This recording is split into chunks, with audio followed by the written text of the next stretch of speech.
Welcome back. We're still studying. This is part 2 of 2. And, oh, there's, what's his face? Sam. Come back here. I need to talk to you. Oh, so I'm just gonna do my review sheet right about now. Hey, there's Haley. We need her too. So if you remember from last time, we learned about grafting. Now, if you want to challenge yourself and maybe test me as a teacher, I'm just going to read out the questions, give you a second to pause, maybe you can answer them. So, question 1, what is grafting? Pause here. Okay, when you're ready. So, grafting is joining two parts of plants so they grow as one plant. Question 2, give 2 reasons for grafting. Pause here. Alright, so you can reproduce plants that can't be reproduced by any other means. You can change the size of a plant. You can give it disease resistance. You can provide... Oh, I never even talked about this. You can change its form. You can... it's easier than digging up a whole thing. You can produce earlier fruiting or flowering. You can repair damaged plants. You can change the variety of a resulting plant. It's tolerant to different environment conditions. You can create something new. Bunch of options. So term 3, or question 3, what does compatibility mean? Compatibility is just talking about, when it's referring to grafting, is just talking about plants that can be grafted together. Like if they're close in relationship, it's more compatible. So do you think Prunus avivum could be compatible with Pyrrhus communis? Why or why not? No, the families are different, it'd be a little tough, but maybe. We're going to see Linus, by the way. There he is. A stranger, hello. Who's left? Who's left? I think I got almost everybody. Oh! Okay. Forget wizard, let's go see Jazz. Next question. What layer of cells needs to be matched when performing a graft? The vascular cambium needs to be matched up for the plant to even grow, or else it'll just not do it. Okay. So, how about we move on to cutting, propagations. I actually don't have that much left to study, so I can just play Stardew for the rest of the day. Nope, that's not what I'm doing. I'm gonna be studying, because I'm a good student. What's with all these daffodils? 1 for me. 2 for me. 3 for me. It's weird that the librarian isn't a character. Should be. So, we talked about stock plants last time. What are stock plants? Stock plant is the mother plant that you get your cuttings from. I forget what this guy's name is. What's his name? Elliot. Where the hell is Elliot? Is he around here? There's Willie. So when you're picking a stock plant to do your cuttings from, you want to pick like the nicest one. You have to take perfect care of the stock plant. Otherwise the bits that you cut off will just be crap. Like that super creepy metaphor or comparison I gave you last time. You chop off your finger and you stick it in the ground and it grows into a baby. If your fingers are all jacked up, you're gonna get a jacked up baby. They'll be all messed up. Harvey. Where was I going? I'm gonna see Jazz. Wait.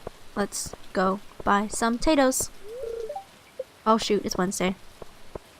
So like, if you have heat stress, that'll give you messed up babies. If you have, if you're not fertilized, if you're not a healthy plant, you're gonna get messed up babies. One way to get healthier plants is to just pinch the tops, so you'll get better branching that way. Instead of the plant going straight up, it'll fork off into smaller branches, and then you keep pinching it smaller. What time is it? My god. There are more and more branches, sorry. I guess we could say hi to Wizard. No, his thing's locked until the quest, I'm pretty sure. But you want to just get stuff here so we can go across the bridge and get some coral. But yeah, you want a healthy and vigorous stock plant, free of disease, compact, like really bushy. Just like a good example of its type. Like you want the most beautiful, nicest looking version of that plant. And it should be at the appropriate maturity level. You can't use a baby as a stock plant. Because you'll get not very good. A froggy!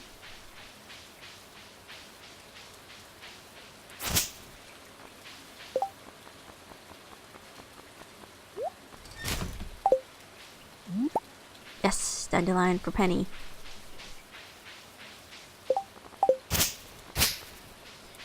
Where was I? I could talk about, we talked a little bit about maturity and juvenility of plants last time. But anyway, juvenility refers to the, like, see, told you, it's locked.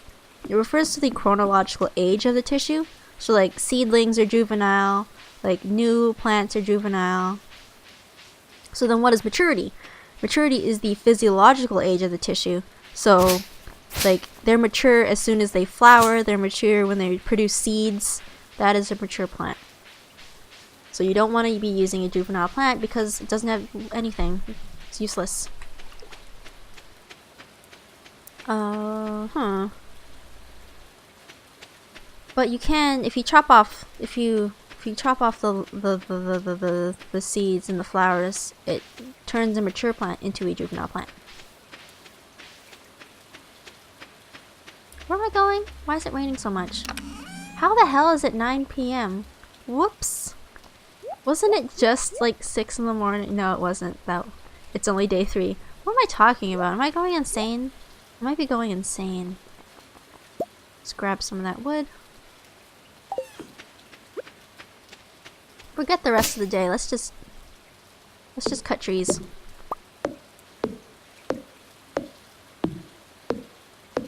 So there's a bunch of different kinds of stems, by the way. We've got herbaceous stems. We've got, where's my worksheet? We've got semi-herbaceous stems. Hold on. Where's my worksheet? Oh my god, I was having such a rough day yesterday because I forgot my worksheet and I was late for class, so it's like, why did I even bother coming to class? I can't hand in my worksheet. We've got hardwood, we've got softwood, tons of different wood. It's just, I'm having such a rough week today, and then this week, and then next week's gonna be even rougher. I can't take it anymore. But anyway, herbaceous ones are refer to like leaf cuttings, like there's no bark. It's all just soft green. You don't need to use rooting hormone to get it to root. It'll just do it. Oh, I have an acorn now. Okay, so once you get those, you want to just start a really nice orchard, I guess? I don't know. I don't specialize in arboriculture and trees. So, but you want to get set up a bunch of trees in Stardew so you can get harvest like maple syrup and pine sap and all that stuff from them, because it's very useful for crafting. Whoa, okay, maybe I should stop. Okay, bedtime. See, that was a good use of a day, wasn't it? Wait, it's Wednesday. Watch TV on Wednesday. Oh wait, did I miss it? No, it might be Tuesday. Oh no, did I screw up? You don't want to miss. How do I move this stuff? Damn it. I don't have time for this. I forget how to do it. There we go. Wait, move this to here. Put this right here so you can't miss it. No, a little higher. Always watch TV. I'm an idiot, I forgot. But that herbaceous stems, that's how I get all my succulents to propagate. Like, I just cut off a leaf, stick it in some dirt, and you'll get a new little plant coming out of the leaf, and the leaf will maybe die, but the little baby will keep on going. Okay. Yeah. I missed the cooking episode. The rerun. Our potatoes are looking good. So like, you could propagate potatoes. Like if I chopped off some of the leaves, bit of the stem, and stuck that in the dirt, maybe I'd get some potatoes. No, that's not how it works. But like, you know how you don't have potato seeds, you just cut up the potato and stick it in the ground and it grows from all the little eyes and stuff. Yeah. Because these are all both tubers, the turnips, and you know, actually this is a root. Whatever, it's both roots. They're storing all their stuff in their roots. Anyway. What about preparing cuttings? I didn't talk about that, did I? What you want to do is cut underneath a node. So like right below where like a pair of leaves are growing. That is the best place to cut. Because that's where all like the growing hormones are. And you'll get more success that way. Oops, where's my hoe? Yeah. You wanna just, yeah, cut underneath the leaf. Like, this is how you propagate succulents. You cut underneath a node. And then you just stick it in the ground. Actually, that was a terrible example because succulents are really easy to propagate. What was I gonna do today? The game doesn't really start to pick up until you get your first set of crops. And then you got money to spare. Money to dump all over whatever. One thing you can do to plants is wounding though. Like say this tree was just some other plant, not a tree. You just whack at it and like maybe chop it up a little and just hurt it. Because wounding stimulates rooting. Like the more wounds you put onto it, tree goes into like panic mode and it's like, quick, get some roots out of there. Like there's an accumulation of carbohydrates and oxen at the wounded site. It's like when your body starts to form a scab. Like all this stuff is like, quick, a thing is happening. Wah! And your body will try and fix it. Well, the tree will also try and fix it. And give it all this stuff to help it. I don't know. Good, acorn. Yeah, and just all that extra stuff just helps promote roots. But one thing you should watch out for is like that rotting will happen. Or it also, like if you're doing a whole bunch of trees, wounding them, that's a lot of work, and if you're paying people, it'll cost a lot more to get them to wound the trees. Like it's a very specific way of wounding it. You can't just go around and smack them with a shovel. That just might kill your tree. Okay, and we're tired now. Who else did we have to say hi to? Didn't we get everyone? No, we forgot Elliot. Fuck. And Jazz. Fuck. Let me just plant these first. One here. Is that too close to the house? Might be too close to the house. Do I have any of 3 of these? 1, 2.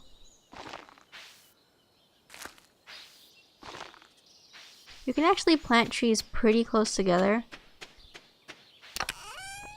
in this game. I wouldn't recommend planting trees super close together in real life.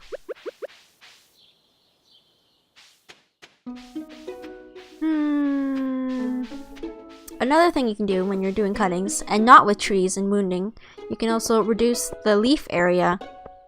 So instead of, like, you're supposed to remove a bunch of leaves from the little bit that you're doing.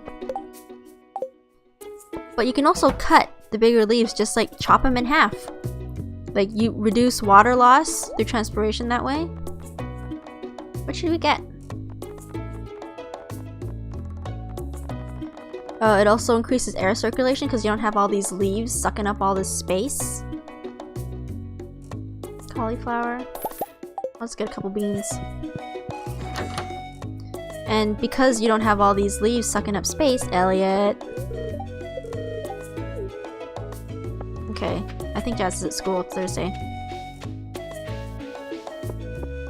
Nope, Penny's here. Where are you going, Penny? Let me follow you. But yeah, since you don't have all these leaves sucking up space on your bench, you can just put in more plants. You don't have to space them out as much. Like, you shouldn't be having all these plants with leaves touching. Oh, I guess there is no school today.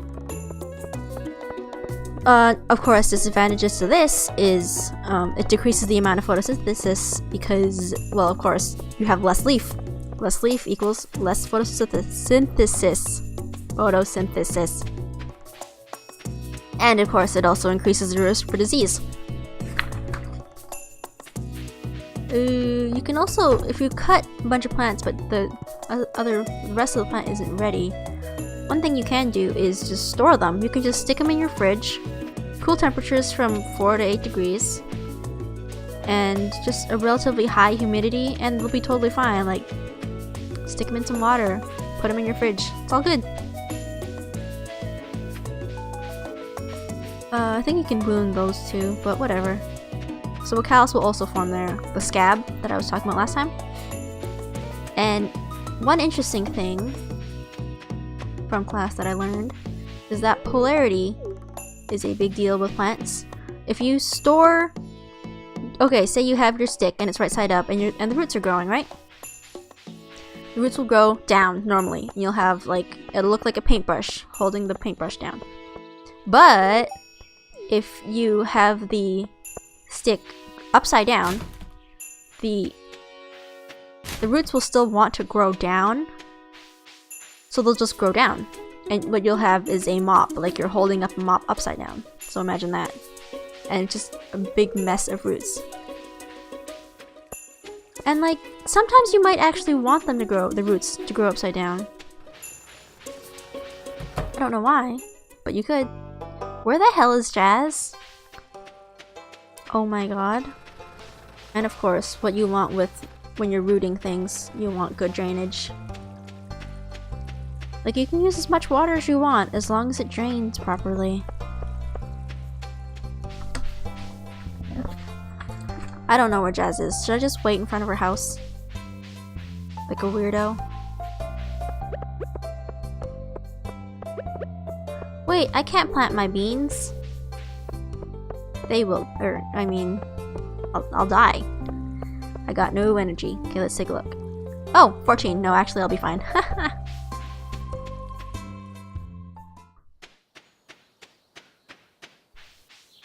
There's so many weird diseases that can happen to plants, though.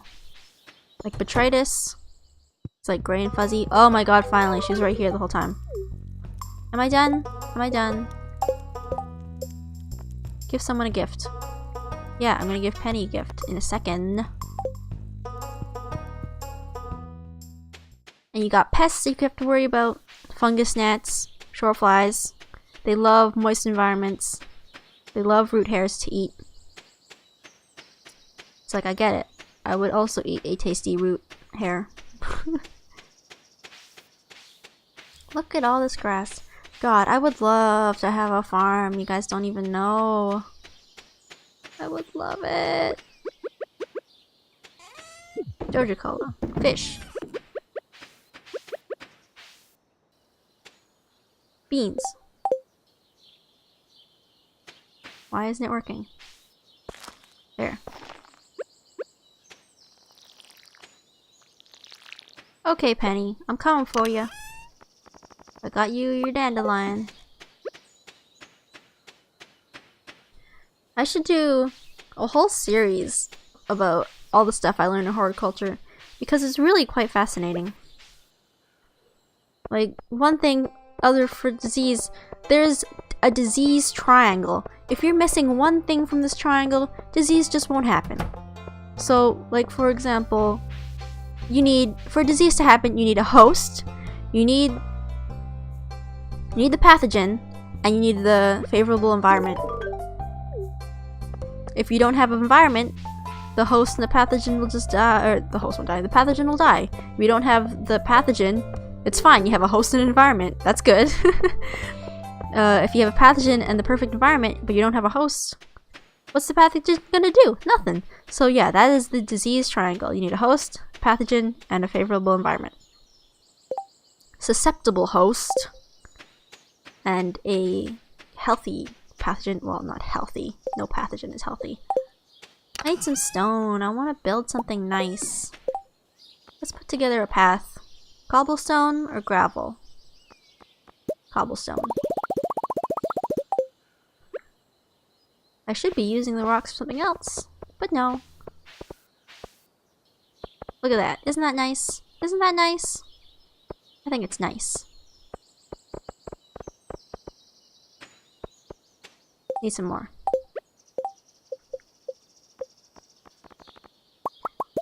I hope you guys are considering buying Stardew Valley if you haven't already bought it. This game has made like millions and millions of dollars. Well, no, that's not true. Hundreds of $1,000,000. It's very popular. Still. As if you didn't know that. Come on. This game's been around for so long, and it's still top seller in the eShop. It's like, you can port it to everything, and it'll be #1.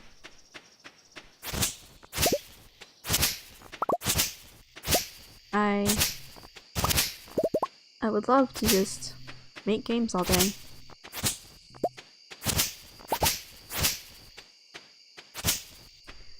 Anyway, where was I? Studying. I don't want to study anymore, I just want to play Stardew. I love it. I love it. Like, the new Harvest Moon is gonna be shit. What I really want is another Rune Factory. The first Rune Factory was just so much fun to me. It's just this, but very anime.